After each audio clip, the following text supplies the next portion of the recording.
Welcome to Concussion Fix Minisodes. These bite-sized clips are taken directly from our full podcast episodes to give you direct answers to your specific questions about persistent concussion symptoms and recovery. Short, clear, and packed with value. Now remember that these clips are not medical advice and you should always speak with your healthcare provider before attempting anything you hear on this channel. Let's go.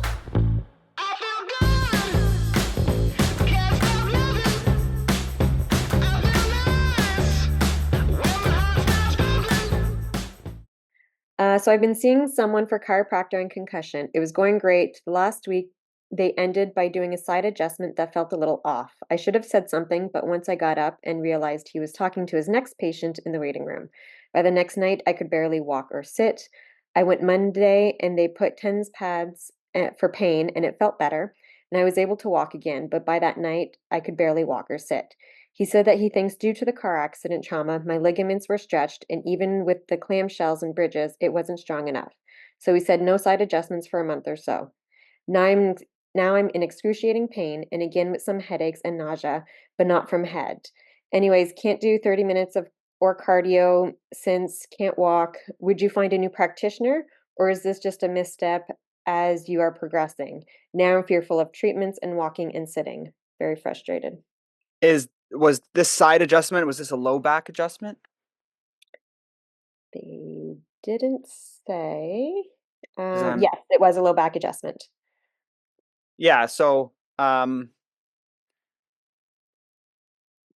mean, if it's a low back issue, there's all sorts of potential things. It could be, some hip dysfunction. It could be a pelvic thing. There could be, some stability issues in the low back, and it's hard for me to say without taking a look at you myself. It might just be a one-off. It's hard to say, what the right strategy is in your particular case, unfortunately. They also said they can't do neck due to eye issues. Can't do neck due to eye issues? Yeah. I don't know what that means. If you have eye issues, there's a good chance your neck is involved, so you'd want to do neck if you have eye issues. So this is a lumbar adjustment, like a low back adjustment that triggered all these symptoms. Is that right, Nikki? From what the questions say? That's what I'm assuming, yes. Yes, lumbar adjustment, and then they say I'm assuming that's falling over doing figure eights.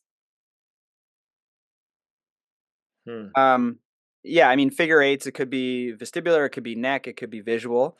Lumbar adjustment, basically, if you adjust the lumbar spine, it's going to affect everything up the segment and up the chain.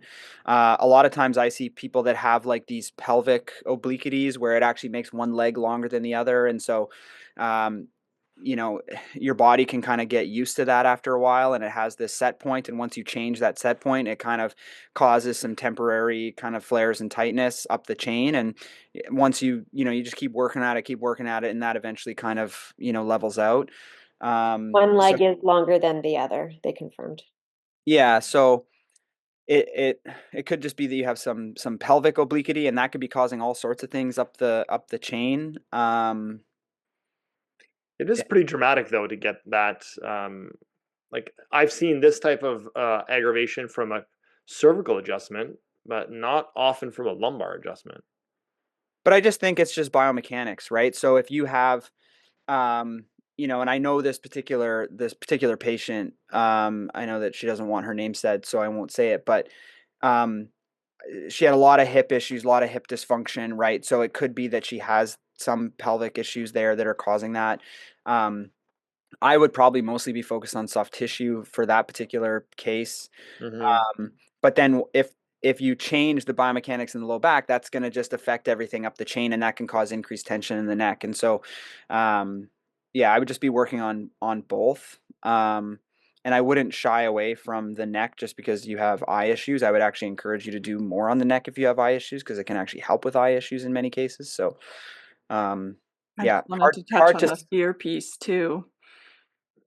Yeah, that sense of being afraid, right, of going back. And I can imagine that after having this adjustment and feeling distressed, getting off the table, and then finding your provider has already moved on to another room and isn't there to reassure you, can be really activating as well and overwhelming. So there's that piece to consider is, how was that received? If something goes wrong in a treatment, did you feel cared for? Did the person stop to kind of support you? Sometimes if we have a provider that, was busy or wasn't able to,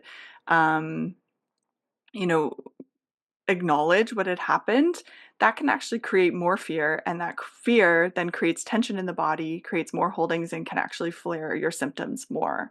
So there are these underlying pieces to think about, in addition to the biomechanics, is, how stressed were you when you left there, right? Did you feel that somebody was able to support you and say, hey, oh, it's just a little flare, like come back and we'll be able to help bring that down? Or were you feeling really stressed and overwhelmed, like they did something wrong, like you said, misstep? So just thinking of those subtleties as well, because they make a huge difference in how our body responds to, a flare in our symptoms or an adjustment that didn't go as we had expected. So if you can consider whether some of those factors are happening as well, that can bring down how overwhelmed you feel, right? Bring down that fear response and make it more likely that you'll feel safe to go back and try again. So, for now, if you are flared up, it might be that focus, like Dr. Kane was saying, on gentle soft tissue work or the TENS machine that can just sort of help support muscle flares. But it does also matter how you feel about what happened. I have a number of clients who can be so gripped by how fearful they are about what happened that they struggle to recover, right? That muscle tension gets tighter and tighter because they're fearful about what could happen next. So just thinking about that as a potential part of your picture as well. Yeah, and they say they're going to speak up next time as well, because they do believe that they would have fixed the adjustment, or not necessarily fix the adjustment, but would have followed through if they would have spoken up in the moment. Yeah. So they say, definitely next time we'll speak up, and the depression back also due to the fear. So need to deal with that. So I think those words really, really were helpful. Right, and how would that have felt, right, if that provider came back in and said, "Oh gosh, okay, that happens sometimes," right? Flares do happen sometimes when we're adjusting, right? It's part of the consent when you go to get any type of manual therapy. Let's support you to get through this, right? If you felt validated and supported and like you were going to be cared for and that was going to pass quickly versus leaving with uncertainty and feeling that your provider left the room, that's going to make a huge difference in how your body responds and how that symptom flare ends up going. Or That's so healing. fun. Great. Thank you. And they say thank you very much. Very helpful. Thanks for listening to this Concussion Fix Minisode. If you want to learn more about the causes of persistent concussion symptoms and how to fix them, join one of our upcoming free 90-minute patient webinars. Details and sign-up links are in the description. You'll see that with the right approach, recovery is possible. See you there.